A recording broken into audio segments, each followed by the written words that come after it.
नमस्कार, मैं हूं विशाल। एक बार फिर से आप सबका स्वागत है। न्यायालय से हारे तो अब धमकी के सहारे। जो जमात हमेशा से कोर्ट और संविधान की दुहाई देता है, कोर्ट ने हिजाब को लेकर फैसला दिया, अब उसको मान्य नहीं है। उसको अवैध और असंवैधानिक तो बता ही रहा है, इसके साथ ये भी बोल रहा है कि न्यायालय भाजपा के हाथों बिक चुकी है।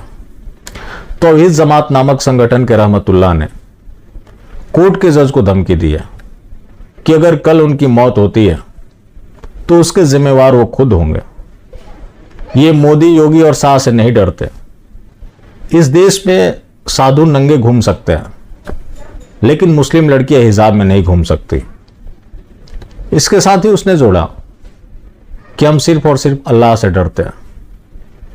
जिस दिन हमारा सब्र टूट गया, तुम्हारा वजूद नहीं बचेगा। कोर्ट को संविधान के अनुसार फैसला देना चाहिए था, न कि व्यक्तिगत हितों को ध्यान में रखते हुए। वहां बच्चों के भी वीडियो काफी तेजी से वायरल हो रहे हैं जो मोदी साहब को धमकी दे रहे हैं। ये शेयर किन के द्वारा किया जा रहा है? बीजेपी के ही लोगों के द्वारा। बीजेपी के लोग ऐसा क्यों करते हैं? आपके भी सवाल होंगे कि मोदी साहब को धमकी दी जाती है, उसके बावजूद भी तमाम स्कीमें चलाई जाती है, वजीफा बांटे जाते हैं, सबका साथ सबका विकास का नाम दिया जाता है। मोदी 2.0 जो शुरू हुआ, उसमें आप देखेंगे कि मजहबी उन्माद इस तरह से बढ़ गया जैसा कि इनके पहले कार्यकाल में भी नहीं रहा। उससे पहले की बात करें तो इतना कभी नहीं रहा। ऐसा क्यों? इन्हें आर्थिक रूप से मजबूत बनाने के पीछे एक षड्यंत्र है।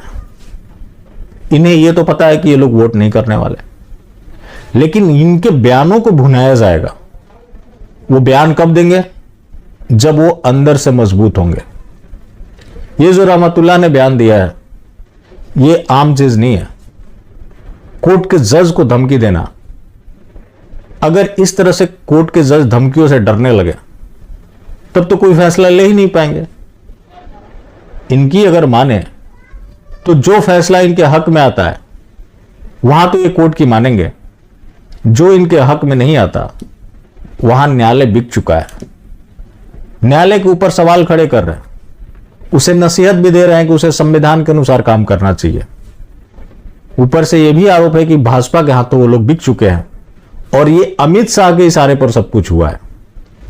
इतनी पुख्ता जानकारी उनके पास कि अमित शाह ने ऑर्डर दे दिया, कोर्ट ने यह फैसला ले लिया।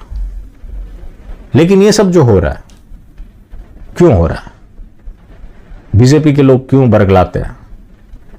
इसके पीछे वजह है कि जब मजहबी लोगों को इस तरह से मजबूत किया जाएगा, जो कि किया गया है, तो लोग इस तरह की बातें करेंगे, धमकी भी देंगे। मोदी साहब का ये लोग कुछ भी नहीं कर सकते फिलहाल तो, लेकिन उन धमकियों को हिंदुओं के बीच में भुनाया जाएगा और उसका फायदा यह है कि उससे रिएक्शन वोट मिलते हैं, जिसकी वजह से इन लोगों ने तुष्टीकरण की सारी प्रकाष्ठा पार की हुई है।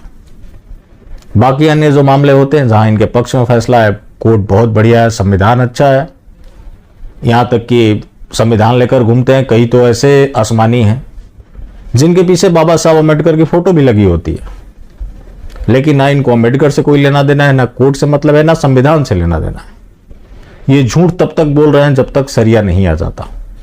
और दुर्भाग्य इस देश का कि सबका साथ सबका विकास के नाम पर इस देश को उसी मुआयने पर ले जाकर खड़ा किया जा रहा है जहां बहुत दिन नहीं है कि देश में सरिया लागू हो जाए। नरेंद्र दामोदर दास जी जो आज कर रहे हैं, जो तुष्टीकरण की सारी प्रकाष्ठा आज तक की पार कर दी। मानव इतिहास में इतना बड़ा तुष्टीकरण करने वाला नेता हुआ ही नहीं। यही काम कभी गांधी ने भी किया था। बदले में गांधी को क्या मिला? गांधी के लड़के को अगवा कर उसका धर्मांतरण करा दिया गया।